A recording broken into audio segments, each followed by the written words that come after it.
Welcome to video 2. I'm just going to recap what we did in video 1. Video 1 we exported a song from iTunes into GarageBand. We cropped it to our liking, and we also edited the fade out feature, which is standard on GarageBand. This video is going to be very short because we're just going to export the ringtone from GarageBand into iTunes, and we can do that by clicking in Share, Send Ringtone to iTunes. Nice and quick.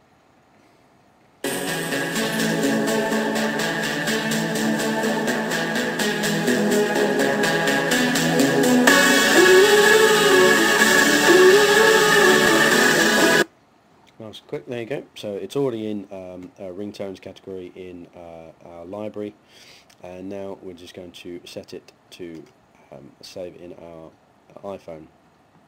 I've already got my iPhone already hooked up cable wise. It's already been synced, so we're just going to change the ringtone settings from selected ringtones to all. Gives you more of a choice rather than just having just one. These are some preset ones that I've created, so I'm just going to hit apply. It's now syncing to my phone. Hopefully it won't take too long, and I can give you a quick preview via my iPhone.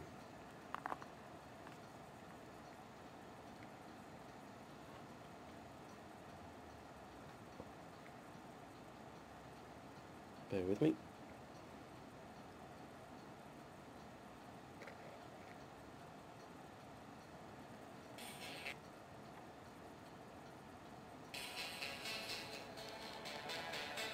There it is.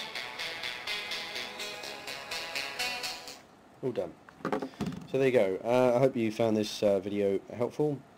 Just like in video 1, if you have any comments about this video, whether good or bad, all are accepted. Please post just below this video. Thanks very much. Bye.